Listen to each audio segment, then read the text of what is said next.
everyone, welcome to evidyarthi.in. My name is Varsha और इस video के साथ स्टार्ट करते हैं travel, search for livelihood, expansion of territories और एडवेंचर। यानी कि ये जो ट्रैवल हो रहा था पुराने वक्त में, वो टाइम जब लोग अभी डेवलप करना स्टार्ट ही हुए हैं, तो ट्रैवल क्यों कर रहे थे ये लोग? लिवलीहुड की तलाश में, यानी अपने खाने, अपने आजीविका की तलाश में, या फिर अपने टेरिटरी की एक्सपेंशन के लिए, यानी जितने एरिया में रूल कर रहे हैं उसको और बढ़ाने के लिए, या सिर्फ और सिर्फ एडवेंचर के लिए। अभी मेरे ठीक पीछे आप देखोगे तो आप देख सकते हो कि ये जो एरिया है वो कैसा है, बहुत ही रग्ड है, बहुत ही डेंजरस है, क्योंकि आप आसानी से देख सकते हो कि ये एक पर्वतीय क्षेत्र है, माउंटेन एरियाज है। और माउंटेन एरियाज में जो प्लेन एरियाज की तुलना में ज्यादा खतरे होते हैं, इनके अपने अलग खतरे होते हैं, जैसे कि अचानक से क्या आ गई, अर्थक्वेक आ गई, क्या हुआ, लैंडस्लाइड हो गया, स्नोफॉल होने लग गया, तो ये सारी चीजें होती थी।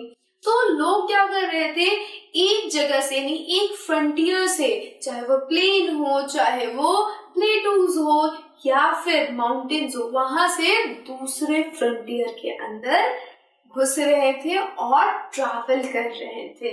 तो पहले हम पढ़ेंगे ट्रैवल, सर्च फॉर लिवलीहुड की। वो लोग जो कि लिवलीहुड की तलाश में आए थे, यहाँ पे उनके बारे में समझते हैं।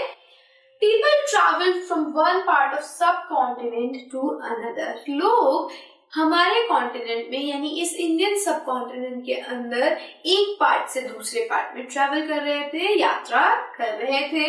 The hills and high mountain, including Himalayas, desert, rivers and sea made journeys dangerous at times, but never impossible.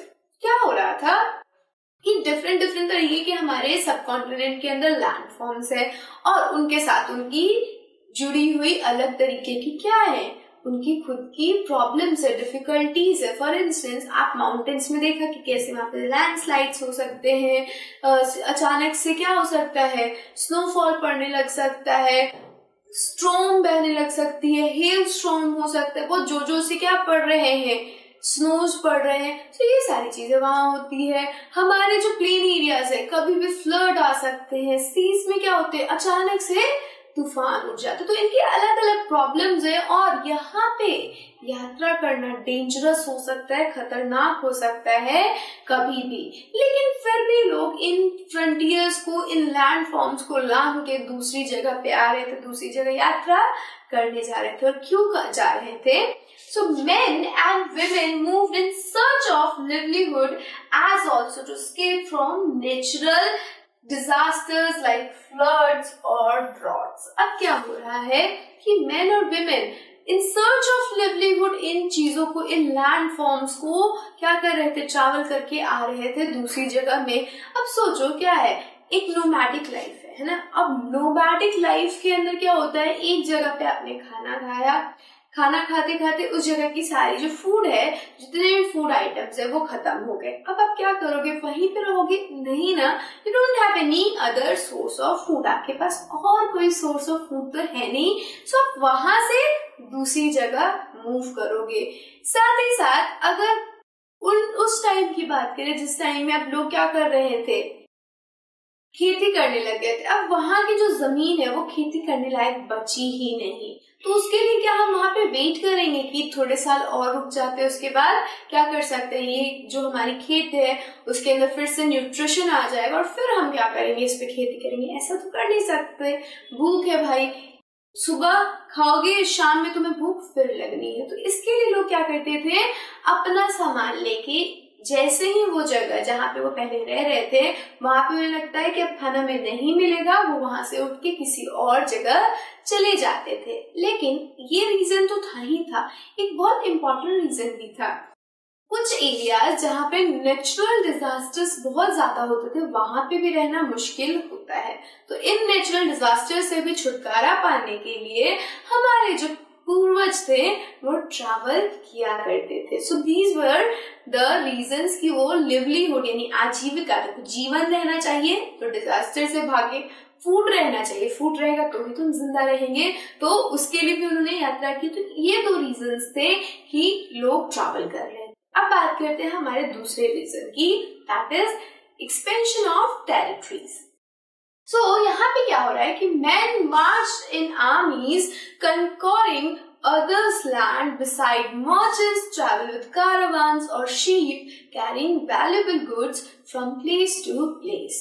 पहली बात तो क्या हुआ, एक्सपेंशन ऑफ टेरिटरीज कर रहे हैं, यानी कि अपनी जो एरिया है उसको बढ़ा रहे हैं। तो इसके लिए लोग क्या करते थे, मेन क्या करते थे, आर्मीज लेके चलते थे, यानी कि वो लोग, वो ऐसे इंसान जो कि उनके लिए युद्ध लड़ सके, तो आर्मीज लेके जाते थे, कॉन्कर करते थे, जीत हासिल करते थे दूसरों के लैंड पे, और वहां पे अपने राज्य की स्थापना कर देते थे कि this is my territory, this is under my control, और वहां से क्या करते थे कि रूल करना स्टार्ट करते थे। इसके साथ साथ लोग और क्यों ट्रैवल करते थे, ताकि वो लोग क्या कर सके, एक जगह से दूसरी जगह वैल्यूएबल गुड्स को पहुंचा सके। अभी मान लो आपके यहाँ सोना मिलता है, मतलब ऐसे पृथ्वी में हाथ डालो और सोना आ गया, आप क्या करोगे, वो सोना ले लोगे। अब वो सोना आपके तो काम के लिए है नहीं, क्यों, सबके पास सोना है, ऐसा थोड़ी ना कि आप ही के लिए वो मिट्टी से सोना उग जाएगी, सबके लिए सोना है। लेकिन वही दूसरी तरफ आपके थोड़े दूर चाचा मामा मौसी रहते हैं, वहां पे उनके पास सोना नहीं है, लेकिन उनके पास क्या है, फूड आइटम्स है, पिज्जा है, बर्गर है, लेकिन आपके यहाँ वो पिज्जा बर्गर नहीं है। तो आप क्या करोगे, उस सोने को बैग में डालोगे, रखोगे, चल दोगे मामा मामी के यहाँ कि मामा मामी चलो ट्रेड करते हैं, मैं तुम्हें सोना लाके दूंगा, मैं तुम्हें गोल्ड लाके दूंगा, और तुम मुझे मेरा फेवरेट खाना देना। सो इसलिए भी लोग क्या कर रहे थे, ट्रैवल कर रहे थे। दीज वर टू थिंग्स, एक तो एक्सपेंशन के लिए भी और दूसरा ट्रेडिंग के लिए। ठीक है, नेक्स्ट देखते हैं, travel search for adventure and sharing culture.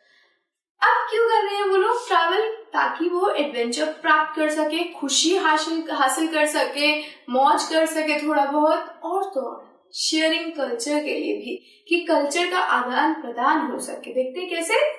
Finally, some people perhaps travel driven by a spirit of adventure, waiting to discover new and exciting places। कुछ लोग ऐसे भी थे जो सिर्फ और सिर्फ क्या करने, मनोरंजन के लिए, अपनी स्पिरिट होती है ना एडवेंचर की, यार मजा आएगा जाके वहां पे, इसलिए भी लोग ट्रैवल कर रहे थे। अब वास्को डी गामा को ही देख लो, जिन्होंने क्या किया था, हमारे अमेरिका की खोज करी थी। अब उनको क्या मतलब परेशानी थी कि वो खोज पे निकल गए, वो तो अच्छे खासे अपना एक मर्चेंट थे, उनके मन में क्या आया कि नई नई जगहों को हम ढूंढते हैं, और इसी जो मन का जो ढूंढने का जो जरिया है, जो ललक है, उसको हम एडवेंचर कहते हैं। ऐसे लोग जिनको नई नई चीजें ढूंढना पसंद आती है, उन्हें हम एडवेंचरस कहते हैं। तो ये अगर ढूंढने नहीं निकले होते तो इनको क्या अमेरिका दिखता, नहीं दिखता। अमेरिका वैसे ही रहता, वैसे ही बाबरस रहता, वैसे ही नोमैडिक रहता बहुत सालों तक, जब तक उसे कोई और ढूंढने ना निकलता। लेकिन वास्को डी गामा की जो एडवेंचरस स्पिरिट थी, उसने क्या किया, हमारे अमेरिका की खोज करी। अब ये जो एडवेंचर की स्पिरिट थी, इसके अंदर क्या हो रहा था कि hills, mountain and sea from the natural frontier of subcontinent, but it's difficult to cross these frontier. Those who wanted could and did scale mountains and cross the seas. क्या कर रहे थे ये लोग, ये सारी चीजें, जितनी भी फ्रंटियर्स आपको दिख रही है, चाहे वो सी हो, चाहे वो हिल्स हो, माउंटेन्स हो, ये क्या थी, ये नेचुरल फ्रंटियर्स थी। भले ही यहाँ डिफिकल्टी आए, भले ही यहाँ उन्हें परेशानियों का सामना करना पड़े, लोग इनको क्या करते थे, इनको पार करते थे, और जहां उन्हें जाना होता था वहां ये चले जाते थे। So this is what adventure people do. ये सारी चीजें हमारे एडवेंचरस पीपल करते थे, लोग क्या करते थे, और अभी भी करते हैं, है ना। People from across the frontier also came to subcontinent and settled here। लोग अभी हमने देखा जो हमारे सुलेमान के तिहार है, उसके जो नॉर्थ में रह रहे होंगे, उसके पीछे जो रह रहे होंगे, वो भी हमारे इंडिया में आ गए होंगे कभी ना कभी, अगर उनका मन किया होगा कि हम भी खेती करें। तो ऐसे बहुत सारे लोग थे जो एक फ्रंटियर से दूसरे फ्रंटियर में आते थे, ताकि वो क्या कर सके, वहां आके सेटल हो सके, वहां आके अपनी लाइफ फिर से कंटिन्यू करे, एक नए सिरे से, एक नए तरीके से।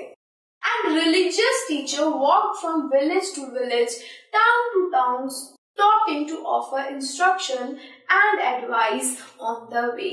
बहुत सारे, इन्हीं के साथ साथ बहुत सारे रिलीजियस पीपल भी आ रहे थे, टीचर्स भी आ रहे थे, जो क्या कर रहे थे, वो एक जगह से दूसरी जगह मूव कर रहे थे, विलेज टू विलेज, गांव से गांव में जा रहे हैं, शहरों में जा रहे हैं, और रुक रुक कर वो क्या कर रहे हैं, एडवाइसेस दे रहे हैं, सलाह दे रहे हैं, प्रेयर्स को ऑफर कर रहे हैं, इंस्ट्रक्शंस बता रहे हैं कि आपको ऐसे ऐसे ये प्रेयर करना है, ऐसे आप प्रेयर करो. ये सारी चीजें ये रिलीजियस टीचर कर रहे थे. All these led to sharing of ideas between the people.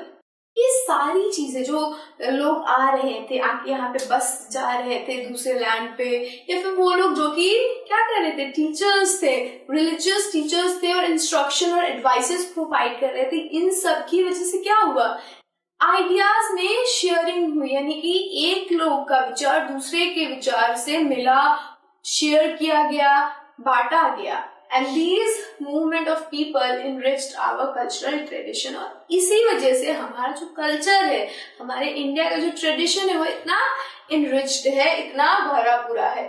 People have shared ways of carving stone, composing music, and even cooking food over several hundreds of years.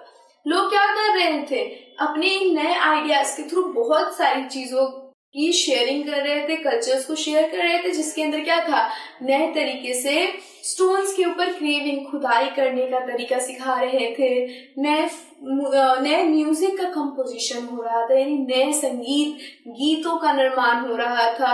Even food cooking, यानी कि जो खाना बन रहा था वो भी अब क्या हो रहा था, उसके अंदर भी अपने एक्सपीरियंस को वहां पे लेके आया जा रहा था. फॉर इंस्टेंस, अगर हम बात करें पोटेटोज की, इंडिया के जो फूड है, इंडिया के जितने भी कुजीन्स है, उसका राजा माना जाता है, उसको कहा जाता है it is a king of Indian kitchen. Indian kitchen का राजा है वो. क्यों? क्योंकि किसी भी सब्जी में जाओ, आपका जो राजा है, आपका जो आलू है, वो फिट बैठ जाएगा. आप उसको तोरी के साथ बना लो, भिंडी के साथ बना लो, लौकी के साथ बना लो, किसी के भी साथ वो फिट बैठ जाता है. बट आज से हम बात करें 1000-2000 ईयर्स अगो की, तो जो ये पोटेटो था वो हमारे इंडियन सब कॉन्टिनेंट का पार्ट नहीं था. यहाँ के लोग पोटेटोज को नहीं जानते थे, लेकिन कुछ ट्रेवलर्स आए जो अपने साथ इन पोटेटोज को लेके आए, इनको हमने खाया और हमने कहा वाह, ये तो हमारे इंडिया का किंग होना चाहिए, और उसको हमने अपने दिल के साथ साथ अपने किचन में भी जगह दे दी और उसे अपना राजा बना दिया. So this is how culture की शेयरिंग होती है ट्रैवलिंग की वजह से. आप कहीं पे भी जाते हो, अपने साथ अपना कल्चर लेके जाते हो, उनसे उनका कल्चर अपने यहाँ लेके आते हो. This is how culture share, and this is how हमारे इंडिया का निर्माण हुआ. हमारे अंदर जो इतनी सारी डाइवर्सिटी है, उसका निर्माण हुआ. So this is all about this topic. In next video we will talk about new topic. तब तक के लिए keep learning with us and keep watching us. Bye.